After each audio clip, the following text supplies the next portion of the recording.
Bismillahirrahmanirrahim. Assalamualaikum warahmatullahi wabarakatuh. Sebelumnya, perkenalkan nama saya Nur Samsiah dengan nomor NIM 174420149 dari program studi Matematika Fakultas Ilmu Eksakta Universitas Nahdlatul Ulama Blitar. Di sini saya akan mempresentasikan hasil laporan penelitian saya sebagai tugas akhir mata kuliah analisis multivariat yang diampu oleh Bu Rahmadani Akbarita yang berjudul Pengaruh Struktur Modal Terhadap Kinerja Keuangan.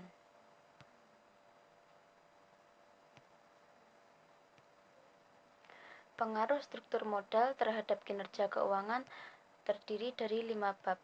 Bab pertama pendahuluan, bab kedua tinjauan pustaka, bab ketiga metode penelitian, bab keempat hasil dan pembahasan, dan yang terakhir bab 5 penutup. Langsung saja pada bab pertama, yaitu pendahuluan. Latar belakang. Keputusan untuk memilih sumber pembiayaan dalam sebuah perusahaan merupakan keputusan bidang keuangan yang sangat penting karena menentukan kinerja perusahaan. Untuk memenuhi kebutuhan modal perusahaan, perusahaan biasanya meminjam uang untuk bentuk utang jangka panjang. Rasio utang jangka panjang terhadap ekuitas sendiri menggambarkan struktur modal perusahaan, dan rasio utang terhadap modal akan menentukan besarnya keuangan yang digunakan perusahaan untuk membiayai seluruh aktivitas perusahaan menurut Pitaloka 2009. Penentuan target struktur modal optimal adalah salah satu dari tugas utama manajemen perusahaan. Struktur modal adalah proporsi pendanaan dengan utang perusahaan. Dengan demikian, utang adalah unsur dari struktur modal perusahaan. Pada penelitian ini bertujuan untuk menilai apakah memang struktur modal berpengaruh negatif terhadap kinerja keuangan sektor perbankan di Indonesia. Rumusan masalah. Berdasarkan latar belakang di atas, masalah pokok yang akan dibahas oleh peneliti yaitu: yang pertama, apakah struktur modal berpengaruh terhadap return of asset sektor perbankan yang terdapat di Bursa Efek Indonesia tahun 2017-2018.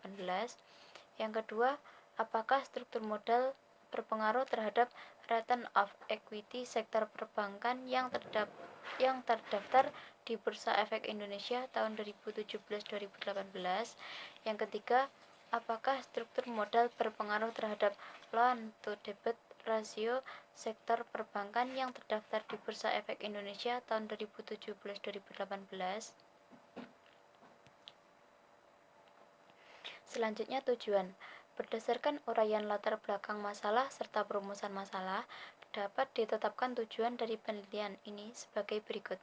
Yang pertama, untuk menganalisis pengaruh struktur modal terhadap return of asset sektor perbankan yang terdaftar di Bursa Efek Indonesia tahun 2017-2018. Yang kedua, untuk menganalisis pengaruh struktur modal terhadap return of equity sektor perbankan yang terdaftar di Bursa Efek Indonesia tahun 2017-2018.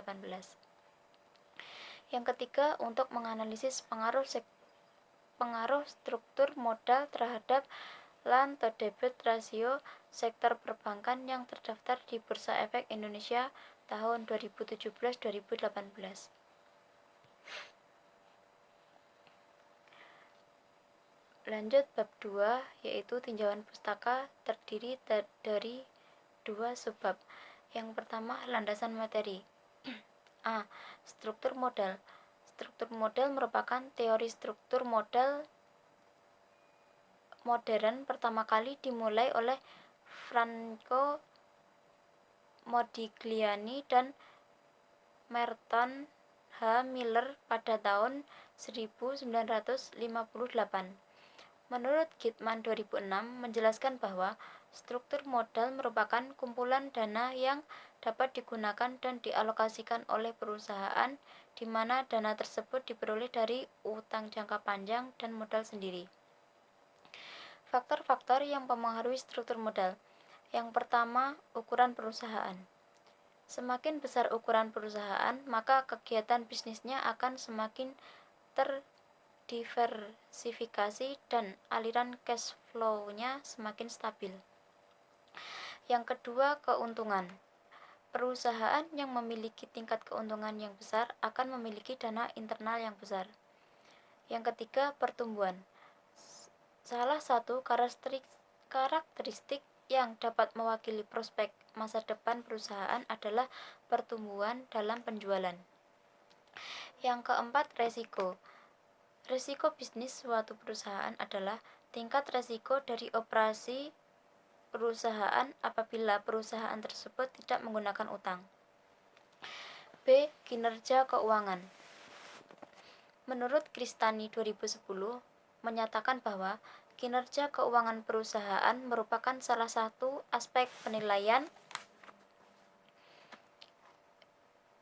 yang fundamental mengenai kondisi keuangan perusahaan yang dapat dilakukan berdasarkan analisis terhadap rasio-rasio keuangan perusahaan. C. DER atau Debt to Equity Ratio, yaitu rasio atau perbandingan antara modal sendiri dan modal yang diperoleh dari luar perusahaan atau kreditor. D. Return of Asset, digunakan untuk mengukur tingkat kembalian perusahaan. E. Return of Equity, digunakan untuk mengukur tingkat pengembalian perusahaan. Sebab kedua yaitu analisis data. A. Uji normalitas. Uji normalitas bertujuan untuk menguji apakah dalam model pengujian hipotesis variabel dependen maupun independen mempunyai distribusi normal atau tidak. B. Uji homogenitas. Uji homogenitas digunakan untuk mengetahui apakah beberapa varian populasi adalah sama atau tidak. D. Uji hipotesis. Untuk mengetahui signifikan perubahan kinerja perusahaan secara simultan dari semua rasio keuangan dengan menggunakan tingkat signifikan sama dengan 5%. Jika tingkat signifikan 5%,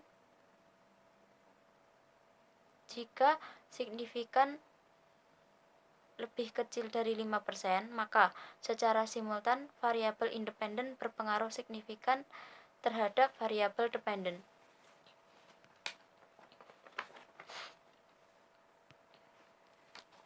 Bab ketiga, metode penelitian.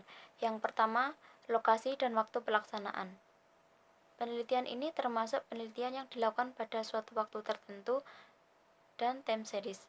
Penelitian ini menggunakan data perusahaan perbankan yang terdaftar di Bursa Efek Indonesia. Selanjutnya, sampel dan populasi. Sampel pada penelitian ini yaitu perusahaan yang bergerak di sektor perbankan dan perbankan tidak ditangguhkan dari perdagangan, perbankan tidak melakukan merger. Sedangkan populasi dari penelitian ini yaitu seluruh perusahaan perbankan di Bursa Efek Indonesia. Jenis dan sumber data. Jenis data dari penelitian ini yaitu berupa informasi yang terdapat di website Bursa Efek Indonesia. Sedangkan sumber data diperoleh dari jurnal dan juga website Bursa Efek Indonesia. Bab 4. Hasil dan pembahasan. Statistik deskriptif menyatakan penyajian statistik deskriptif bertujuan untuk menggambarkan karakteristik sampel dalam penelitian serta memberikan deskripsi masing-masing variabel yang digunakan dalam penelitian ini. Variabel yang digunakan adalah struktur modal, ROA, ROE, dan LDR. Berikut adalah deskripsi statistik masing-masing variabel.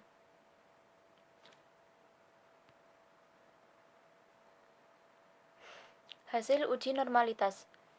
Dalam analisis multivariat, normalitas residual merupakan hal yang penting. Uji normalitas residual ditunjukkan dengan hasil uji Kolmogorov-Smirnov. Berikut ini adalah hasil uji normalitas residual variabel independen dan variabel dependen ROA, ROE, dan LDR. Untuk mengetahui hal tersebut, digunakan uji Kolmogorov-Smirnov dengan menggunakan taraf signifikan lebih besar 0,05 atau 5%. Berikut adalah hasil perhitungan SPSS, hasil uji normalitas Kolmogorov-Smirnov. Uji homogenitas. Uji homogenitas digunakan untuk melihat antara dua varian atau lebih memiliki asumsi yang sama besar atau tidak. Data memiliki nilai homogen apabila probabilitas lebih besar dari 5% dan jika tidak maka data tidak homogen. Berikut hasil dari perhitungan SPSS, hasil uji homogenitas. Uji hipotesis. Pengujian hipotesis penelitian dilakukan dengan analisis multivariat MANOVA yang bertujuan untuk meneliti pengaruh variabel independen terhadap variabel dependen secara bersama-sama. Dalam penelitian ini, MANOVA yang digunakan adalah MANOVA dua jalur yang digunakan untuk menyelidiki pengaruh struktur modal DER terhadap kinerja keuangan perusahaan perbankan, ROA, ROE, dan LDR. Berikut adalah hasil uji MANOVA dengan perhitungan SPSS.